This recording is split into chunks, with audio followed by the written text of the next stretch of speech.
Dia ditangkap dan hendak dibakar hidup-hidup. Untunglah tiba-tiba Dewi Kuan Im muncul. Ia menolong Tianfeng dan mengembalikan kekuatannya.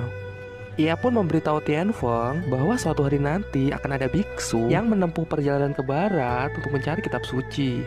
Ia mengatakan kalau Tianfeng bersedia mengawal biksu tersebut, maka Tianfeng akan terbebas dari siksaannya dan kembali menjadi dewa. Tianfeng bersedia dan diyakini menunggu hari tersebut.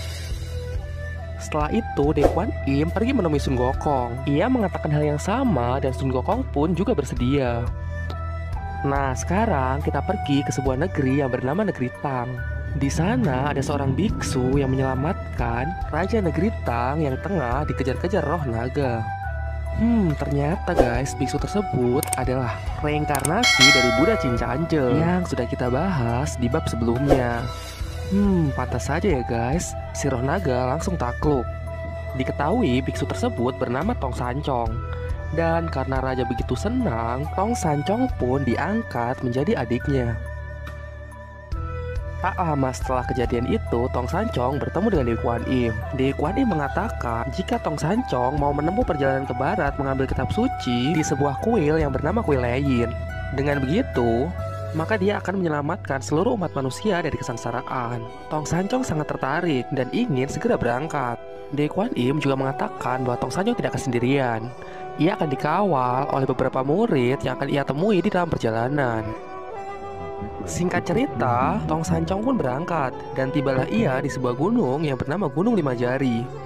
Di sana ia bertemu dengan Sun Gokong. Dengan doa yang ia panjatkan, Sun Gokong pun terbebas dari gencetan Gunung Lima Jari. Sun Gokong yang telah bebas, dia pun kegirangan dan terbang ke sana kemari. Sun Gokong pun bersedia menjadi murid dan dia bersedia mengawal Biksu Tong dalam perjalanan ke barat. Sebelum mereka melanjutkan perjalanan, Sun Gokong mengajak Biksu Tong pergi ke Gunung Wako untuk mengunjungi rakyat-rakyat keras Sun Gokong.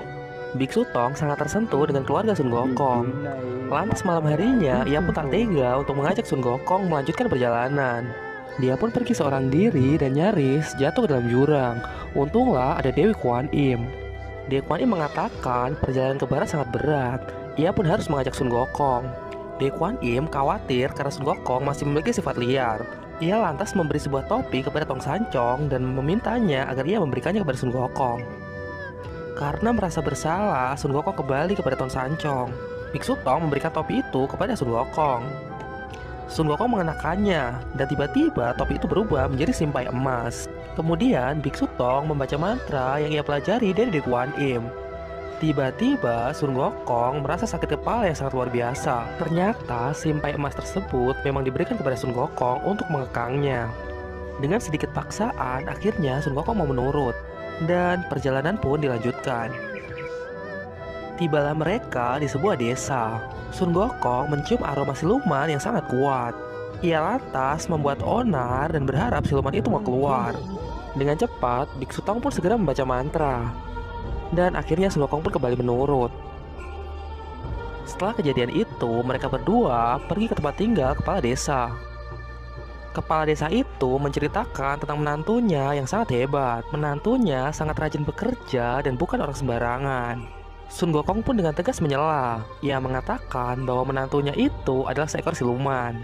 Untuk membuktikan ucapannya, Sun Gokong menunjukkan kalau rumah mereka itu dibuat dari sihir siluman. Mereka pun percaya. Mereka minta bantuan kepada Sun Gokong untuk menangkap siluman itu agar keluarganya bisa selamat. Dengan senang hati, Sun Gokong pun berangkat. Sesuai dengan dugaan kalian guys, siluman itu adalah Tianfeng. Mereka pun bertarung dengan tidak seimbang. Siluman itu kalah telak. Dia dipukul sampai kembali ke wujud semula. Namun siluman berhasil kabur. Ia pulang dan pergi menemui istrinya. Melihat suaminya pulang dengan wajah yang mengerikan, dia kaget dan meninggal seketika. Melihat hal tersebut, siluman itu pun menyesal dan menyerahkan diri. Mengetahui putrinya tewas, kepala desa sangat marah dan ia hendak membunuh siluman itu. Tiba-tiba Dewi Kuan Im muncul. Karena siluman itu menyesal, Dewi Kuan Im pun mengampuninya. Dia juga memberikan tugas agar siluman itu mau menemani Biksu Tong ke barat mengambil kitab suci. Siluman itu bersedia, dan mulai sekarang kita kenal siluman itu dengan sebutan Cupatkai.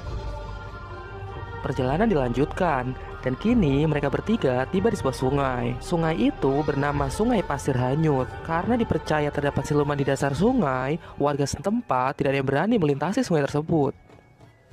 Dengan sebuah perahu, mereka bertiga pun nekat melintasi sungai.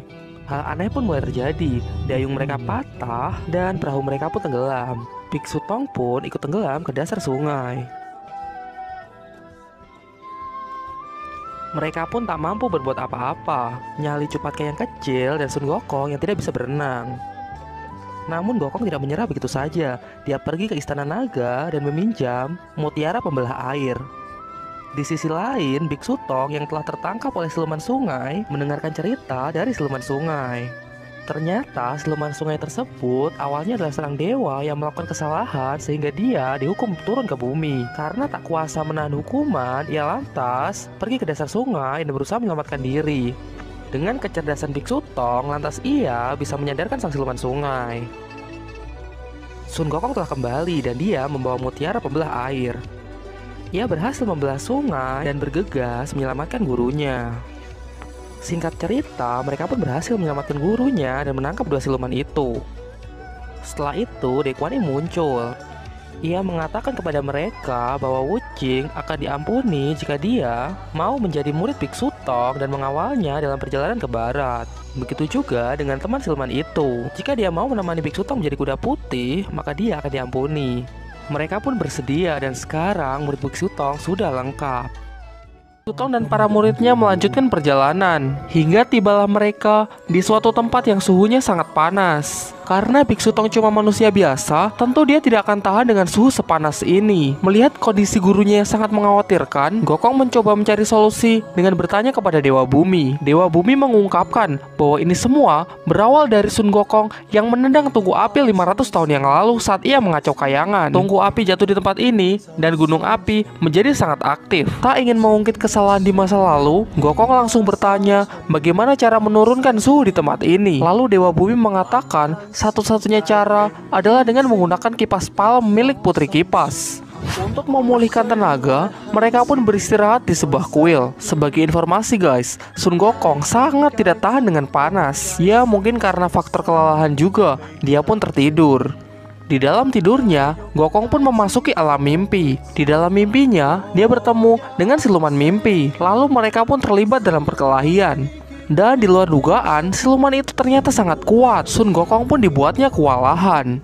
Di dunia nyata, semua orang terlihat panik karena Sun Gokong meronta-ronta dalam tidurnya. Untunglah dia bisa sadar dan keluar dari alam mimpi. Lalu Gokong menceritakan apa yang baru saja ia alami. Kini ia berniat untuk mencari Putri Kipas dan meminjam kipas palemnya. Dengan harapan mereka bisa segera melewati tempat ini. Sebelum pergi, Gokong mengingatkan, jangan sampai ada orang yang tertidur. Karena meskipun siluman ini sangat kuat, di dunia nyata dia tidak bisa berbuat apa-apa. Baik guru, aku berangkat. Singkat cerita, sampailah Gokong di tempat Putri Kipas. Di sana dia juga bertemu dengan Hang Haiji, yaitu putra dari siluman kerbau dan Putri Kipas yang terkenal sangat nakal. Kemudian Gokong menceritakan semua musibah yang telah ia alami. Dan di sini dia berniat untuk meminjam kipas palem. Awalnya Putri Kipas dengan senang hati meminjamkannya, tapi Hang Haiji sangat nakal, dia langsung merebutnya. Berikan biar paman belikan yang lain ya. Kau ini mengaku sebagai kerasakti, tidak tahu malu, ngaku-ngaku saudara, menyebut-nyebut paman. Sudah cukup bocah tengik. Pada akhirnya Sun Gokong malah berakhir dengan terhisap ke dalam kendi milik Hang Haiji. Tidak berhenti sampai di situ, Hang Haiji memainkannya dengan menendangnya ke sana kemari hingga ibunya menyusulnya dan memintanya agar melepaskan Sun Gokong. Tapi Hang Haiji menolaknya. Dia terus memainkannya hingga terlempar mengenai ayahnya sendiri. Melihat suaminya bersama perempuan lain, Putri Kipas langsung menghampirinya dan langsung memarahinya. Bukannya minta maaf karena ketahuan selingkuh, siluman kerbau pun malah melawannya. Dan sekarang pertarungan suami istri pun terjadi. Wah, keluarga ini benar-benar kacau guys. Siluman kerbau kena pukul, dia sampai menabrak kendi milik Hang Haiji. Alhasil, semua orang yang terperangkap di dalamnya pun keluar, termasuk Sun Gokong. Tapi benar-benar apes. Begitu keluar, Hang Haiji langsung mengipasnya hingga dia terlempar. Tidak ingin pulang dengan tangan kosong, Gokong pun merubah wujudnya menjadi seekor lalat. Lalu dia menyelinap di dalam minuman dan masuk ke dalam perut putri kipas. Ia pun mengancam Hang Haiji kalau sampai dia tidak memberikan kipasnya, maka dia akan menghancurkan perut ibunya. Tapi ternyata cara ini juga tidak berhasil. Ternyata Hang Haiji sama sekali tidak peduli dengan ibunya. Dan tentu saja itu cuma ancaman, guys. Dia tidak akan benar-benar menyakiti putri kipas karena dia sudah menganggapnya seperti saudara sendiri. Tapi begitu keluar, Hang Haiji lagi-lagi mengipasnya dengan kipas palem. Tidak main-main, Sun Gokong pun langsung terlempar. Akhirnya mereka semua memutuskan untuk pergi menemui putri kipas. Namun akibat bertengkar dengan suaminya, kini suasana hatinya menjadi sangat buruk. Sehingga ia pun enggan untuk membantu Sun Gokong. Karena Sun Gokong terus mengganggunya, dia pun meluapkan emosinya dan menyerang rombongan Biksu Tong. Kalian yang memaksaku turun tangan, aku takkan segan lagi. Akan kukipas lagi.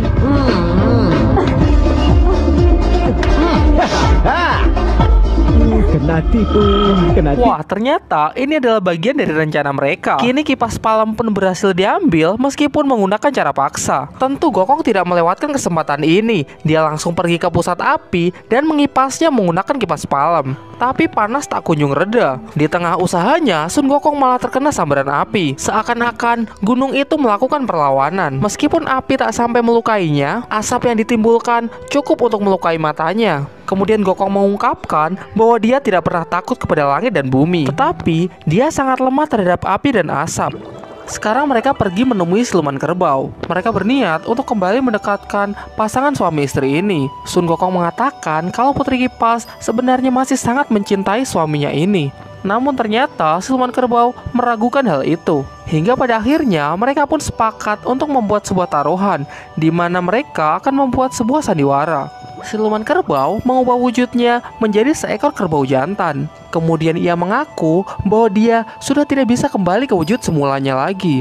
Sandiwara ini dibuat untuk melihat apakah putri kipas masih mau menerima siluman kerbau meskipun keadaannya seperti ini. Dan ternyata ucapan Sun Gokong benar. Putri kipas masih menerima siluman kerbau bagaimanapun keadaannya. Dan sandiwara pun berakhir dengan munculnya rombongan Biksu Tong di hadapan mereka.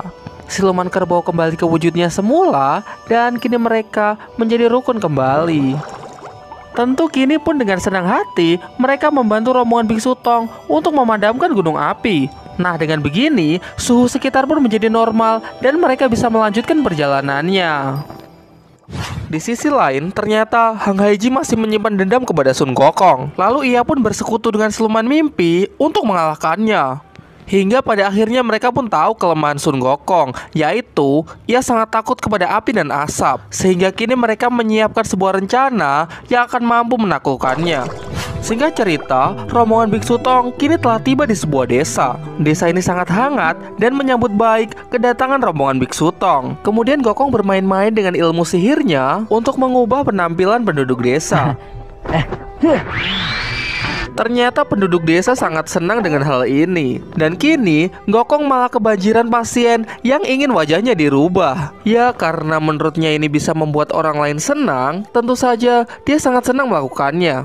Tapi Biksu Tong berpendapat lain. Dia sangat menentang kegiatan Sun Gokong ini karena menurutnya kegiatannya ini menentang kodrat. Sehingga dia menyuruh Sun Gokong untuk mengembalikan penampilan penduduk desa kembali ke wujud semula. Awalnya Gokong menolaknya. Menurutnya apa yang dia lakukan ini sudah benar karena bisa membuat orang lain menjadi bahagia.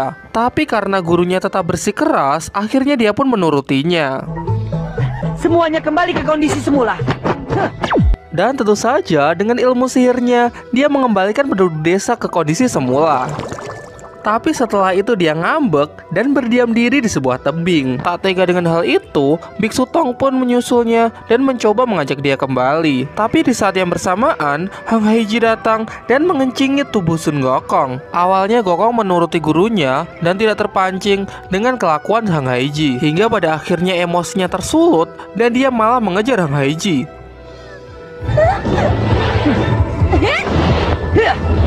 Ternyata ini adalah bagian dari rencana liciknya. Ia memancing Sun Gokong untuk mendekati gunung api dan di sana siluman mimpi sudah menunggunya. Kemudian Hang Haiji pura-pura terjatuh ke dalam gunung api. Sun Gokong mencoba menolongnya dan dengan ilmu sihirnya siluman mimpi mengaktifkan gunung itu kembali. Sontak asap pun keluar dan tepat mengenai mata Sun Gokong.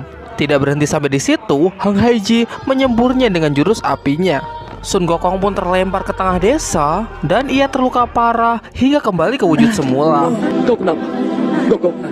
Gokong, kakak. Kemudian Gokong dirawat di dalam desa. Sementara itu, Chu Patkai mengubah wujudnya menjadi Gokong dan berjaga-jaga di gerbang desa.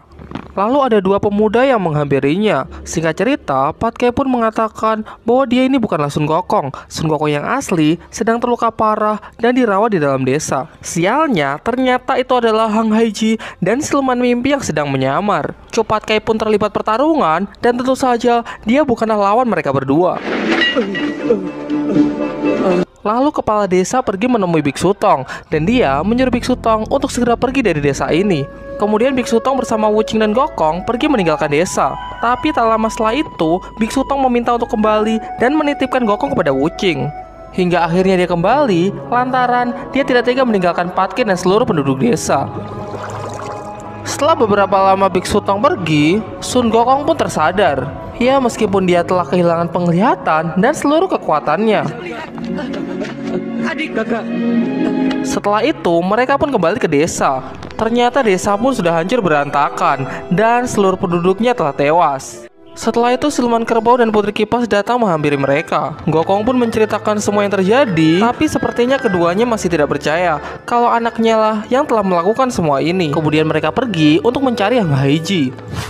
Di tengah keputusasaan mereka, Gokong mendapatkan ide untuk meminta bantuan kepada Dewi Kuan Im. Lalu tanpa pikir panjang, Wuching pun langsung menggendongnya ke tempat Dewi Kuan Im. Ya, karena ilmunya rendah, Wuching pun tidak bisa terbang jauh, sehingga dia harus berlari setapak demi setapak. Singkat cerita, sampailah mereka ke tempat Dewi Kuan Im. Dan sesuai harapan mereka, Gokong pun berhasil disembuhkannya. Dewi Kuan Im juga memberikan senjata untuk menangkap Hang Haiji. Ngomong-ngomong, Dewi Kuan Im manis juga ya guys. Setelah Dewi Kuan Im pergi, Gokong dan Wuching pun bersiap untuk menyelamatkan gurunya. Singkat cerita, Gokong pun berhasil memancing Hang Haiji untuk masuk ke dalam hutan. Di sisi lain, siluman kerbau dan putri kipas berhasil masuk ke markas siluman mimpi. Ya, meskipun siluman berhasil kabur, tapi Biksu Tong pun terselamatkan. Sementara itu, Sun Gokong berhasil menjebak Hang Haiji. Tapi setelah itu, kedua orang tuanya datang dan meminta Gokong untuk melepaskannya. Putri kipas membawa anaknya pulang meskipun dalam keadaan tak sadarkan diri. Ternyata di luar, rombongan Biksu Tong telah menunggu mereka. Mereka secara langsung diperintahkan Dewi Kuan Im untuk membawa Hang Haiji. Tentu sebagai orang tua, mereka memohon kepada Gokong untuk melepaskan anaknya. Tapi Gokong mengatakan kalau dia juga tidak bisa berbuat apa-apa karena ini adalah perintah langsung dari Dewi Kuan Im. Terlebih lagi, Hang Haiji kesalahannya sudah terlalu besar. Gokong tidak mengubris mereka dan dia langsung menyeret Hang Haiji. Tapi anehnya, Hang Haiji tetap tidak sadarkan diri. Ternyata semua ini adalah ulah siluman mimpi. Dia menyandera Hang Haiji dengan harapan bisa mendapatkan Biksu Tong. Singkat cerita, semuanya pun berhasil masuk ke dalam alam mimpi. Tapi tak ada satupun orang yang bisa mengalahkan siluman mimpi. Dan Biksu Tong pun benar-benar cuma bisa membantu dengan doa. Tapi di luar dugaan, doa itu mampu melemahkan siluman mimpi. Semua orang mengikutinya dan akhirnya siluman mimpi pun dapat dikalahkan. Alhasil, mereka pun semua tersadar dan keluar dari alam mimpi. Akibat kejadian itu, Hang Haiji kini mengakui semua kesalahannya. Dia bersungguh-sungguh ingin bertobat dan menerima apapun hukumannya. Kini dia menjadi pengikut Buddha dan mengabdi kepada Dewi Kuan Im. Dan cerita pun berakhir guys. Untuk menuju tempat Dewi Kuan Im, Hang Haiji berjalan dan akan bersujud setiap 5 langkah. Menyaksikan putranya melakukan hal itu, hati dari kedua orang tua ini bagikan tersayat-sayat. Seketika Gumoong pun mengikrarkan janjinya bahwa ia akan hidup rukun dan tidak akan pernah main wanita lagi. Perjalanan pun dilanjutkan. Di perjalanan, mereka bertemu dengan seorang gadis penjual buah. Gadis itu sangat baik. Ia bahkan menawarkan buah-buahan gratis kepada rombongan Biksu Tong.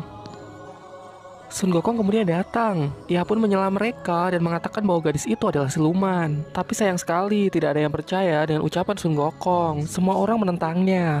Padahal Sun Gokong itu benar bahwa itu adalah siluman. Karena merasa sudah sangat jengkel, tanpa pikir panjang, Sun Gokong pun memukul siluman itu hingga tewas. Biksu Tong kemudian membacakan mantra dan membuat Sun Gokong sangat kesakitan. Dan yang paling menyebalkan Patkai tuh, dia tuh ngompor-ngompori sekali guys. Karena ketulusan hati Sun Gokong, Biksu Tong pun kini memaafkannya. Dan Sun Gokong berjanji bahwa dia tidak akan mengulangi perbuatannya lagi. Di tempat lain, ternyata siluman itu masih hidup guys. Namun dia cukup terluka parah. Tapi dia tidak menyerah guys. Dia sangat terobsesi dengan daging Biksu Tong. Karena ia percaya kalau memakan daging Biksu Tong itu memiliki banyak sekali khasiat. Rombongan Biksu Tong yang melanjutkan perjalanan pun tiba di sebuah warung kecil. Sun Gokong sudah merasa aneh, dia mencium bau siluman. Dan benar saja, wanita tua itu adalah siluman tengkorak. Tapi lagi-lagi tidak ada yang percaya dengan Sun Gokong. Kemudian wanita tua itu mengarang cerita kalau gadis yang telah dibunuh Sun Gokong itu adalah putrinya guys. Dan lagi-lagi Sun Gokong tidak bisa menahan dirinya guys. Dia terbawa emosi dan memukul wanita tua itu sampai tewas. Biksu Tong pun marah besar guys. Dia hendak mengusir Sun Gokong. Tapi melihat ketulusan Sun Gokong, hatinya pun luluh. Ia pun sekali lagi memaafkan Sun Gokong. Hari pun sudah gelap dan mereka berempat berhenti di sebuah penginapan. Di sana dia bertemu dengan seorang kakek. Dan lagi Sun Gokong mengetahui kalau dia itu sebenarnya adalah jelmaan siluman guys. Siluman itu mengarang cerita kalau wanita tua yang telah dibunuh Sun Gokong itu adalah istrinya. Biksu Tong bersikeras agar Sun Gokong minta maaf. Tapi Sun Gokong yang benar-benar sudah tersulut emosinya justru memukul siluman itu hingga terkapar. Dan akhirnya Sun Gokong pun masuk ke dalam perangkap siluman tersebut guys. Sun Gokong minta maaf dan menunjukkan kalau dia itu sudah menyesal guys. Tapi kali ini Biksu Tong benar-benar marah. Dia pun mengusir Sun Gokong. Aku bersumpah tak ingin melihatmu lagi. Kalau aku ingkar, biarlah aku bersemayam di neraka selamanya. Sun Gokong sudah tidak bisa berkata apa-apa lagi. Dia berniat untuk memberikan penghormatan terakhir. Tapi Kau sangat kejam dan liar. Aku tidak mau menerima hormat. Gokong yang malang tidak kehabisan akal. Dan inilah penghormatan terakhirnya guys. Dia pun pergi kembali ke Gunung Wako. Pagi pun tiba dan sesuatu yang menakjubkan pun terjadi. Siluman itu bangkit dari kuburnya guys. Mereka pun diserang. Dan Biksu Tong pun berhasil diculik oleh siluman itu guys. Biksu Tong dibawa ke markas siluman. Dan dia tidak direbus hidup-hidup guys. Wuching dan Patkai pun pergi ke markas siluman untuk menyelamatkan gurunya. Siluman tengkorak, keluarlah kalau kau berani. Kujadikan kau makanan ternak. Kau dan kujadikan makanan sapi. Siluman tengkorak pun keluar dan pertarungan pun tidak terelakkan. Tong Sancong yang masih dikurung didatangi oleh kekasih siluman tengkorak. Ia pun juga menceritakan bahwa sama halnya dengan Biksu Tong, dia pun juga orang yang diculik oleh siluman tengkorak. Wuching pun masuk ke dalam markas musuh untuk menyelamatkan Biksu Tong dan tidak sengaja dia membunuh kekasih dari siluman tengkorak karena ia mengiranya kalau dia itu musuh guys. Di luar, pertarungan pun masih berlanjut, dan di sana Patkai menang telak guys. Sebenarnya Patkai menjadi sangat kuat karena dia dirasuki oleh 4 jenderal atas perintah dari Sun Gokong guys. Namun siluman pun berhasil kabur, dan akhirnya Biksu Tong pun berhasil diselamatkan. Namun Biksu Tong dalam hatinya merasa menyesal karena telah mengusir Sun Gokong guys. Ia kini menyadari kalau semua perkataan Sun Gokong itu adalah benar. Siluman yang telah berhasil kabur kembali ke markasnya dan dia mendapati suaminya kini telah tiada. Dan kini ia bertekad untuk membalaskan dendam suaminya itu guys. Perjalanan pun dilanjutkan dan mereka tiba di sebuah kota. Di sana Patkai melihat seorang gadis yang tengah diganggu orang-orang. Ia jatuh cinta pada pandangan pertama. Kemudian ia berubah wujud dan menolong gadis tersebut. Ternyata gadis yang ia tolong adalah seorang putri. Kemudian dia dipanggil ke istana untuk menerima hadiah. Tapi Patkai tidak mengaku kalau dia itu adalah utusan ke barat. Dia malah mengaku kalau dirinya itu adalah seorang pengelana. Raja sangat kagum dengan Patkai. Ia bahkan berniat untuk menikahkan putrinya dengan Patkai. Malam pun tiba dan Patkai kembali ke tempat Biksu Tong. Dia terlihat mabuk berat. Bahkan ia mengaku baru saja ia telah membunuh seseorang. Ia memohon kepada Biksu Tong agar dia diusir saja karena dia sudah merasa tidak pantas. Sebenarnya ini adalah siasat Cepatkay guys. Dia ingin diusir dan kemudian dia ingin menjadi menantu raja. Licik sekali ya guys. Tapi dengan kelembutan hatinya, Ton Sanchong tidak mau melakukan kesalahan yang sama. Dia pun menolak untuk mengusir Cepatkay. Tapi Cepatkay tidak kehabisan akal guys. Ia berpura-pura telah dihajar siluman hingga terluka parah. Ia memalsukan kematiannya dengan cara mengganti tubuhnya dengan jasad seekor babi. Biksu Tong dan Wuching pun berhasil dikelabuinya. Mereka berpikir bahwa Cepatkay benar-benar sudah mati. Cepatkay suka sekali makan. Aku berikan ini agar dia tidak kelaparan dalam perjalanan ke Lembaka. Padahal di tempat lain Cepatkay sedang bersenang-senang guys. Cepatkay pun hendak dijadikan menantu raja. Dan tidak hanya itu, dia hendak dinobatkan menjadi raja memimpin negeri Gajah Putih. Di tengah pembicaraan mereka, tiba-tiba Biksu Tong dan Wuching datang untuk bertamu. Wuching pun tahu kalau orang itu adalah Cepatkay. Tapi Cepatkay tidak mau mengaku guys. Meskipun ia telah mengubah wujudnya, namun Biksu Tong pun juga sadar kalau itu adalah Cepatkay. Biksu Tong berusaha menyadarkan Patkay kalau jalan yang ia pilih ini tidak benar. Tapi Cepatkay malah marah-marah guys. Ia pergi meninggalkannya. Ternyata secara diam-diam mereka terus diawasi oleh siluman tengkorak. Ia merasa bahwa inilah saatnya dia balas dendam. Rohnya masuk ke dalam tubuh suaminya yang sudah meninggal. Kira-kira apa yang dia rencanakan ya guys? Hari pernikahan pun tiba. Cepatkay yang tengah dibutakan oleh cinta kini memilih untuk menikah dan mengabaikan tugasnya ke barat. Di tengah acara mereka dikagetkan oleh seorang pria yang tiba-tiba datang. Ialah kakak dari Tuan Putri yang telah lama hilang diculik oleh siluman tengkorak. Sontak Wuching dan Biksu Tong kaget karena mereka yakin pria itu telah terbunuh. Pria itu pun mengarang cerita bahwa selama ini dia diculik oleh siluman beruang. Kemudian ia berhasil kabur, tapi sebelum kabur, ia melihat sendiri siluman beruang membunuh Biksu Tong. Dan setelah membunuhnya, siluman itu berubah menjadi Biksu Tong dan pergi ke kerajaan Gajah Putih dengan tujuan untuk menguasainya. Padahal kita tahu guys, bahwa pria ini sebenarnya adalah siluman tengkorak yang sedang menyamar. Raja mempercayainya dan mengutus Tuan Pendekar, maksudnya Cepatkay guys, untuk segera meringkus siluman itu. Cepatkay sempat menolak karena dia tahu itu adalah Biksu Tong yang asli. Dan lagian dia sudah melihat dengan mata kepalanya sendiri bahwa kakak dari Tuan Putri sudah tewas. Tapi apa daya, Cepatkay tidak bisa menolak permintaan itu. Malamnya siluman tengkorak menyerang ke tempat Biksu Tong. Wuching pun tak bisa apa-apa guys.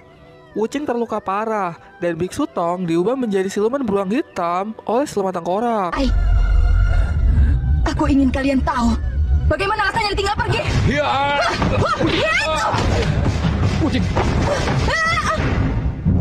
Cepatkay datang terlambat. Di sana ia mendapati adik seperguruannya telah terluka parah. Lalu dia mengira siluman beruang hitam itulah yang telah melakukan semua ini. Lantas ia pun memukulinya bertubi-tubi. Padahal beruang itu adalah gurunya sendiri guys. Wuching yang hendak menjelaskan apa yang terjadi tidak punya tenaga untuk bicara karena lukanya yang sangat parah. Wuching. Kakak, beruang itu. Kenapa?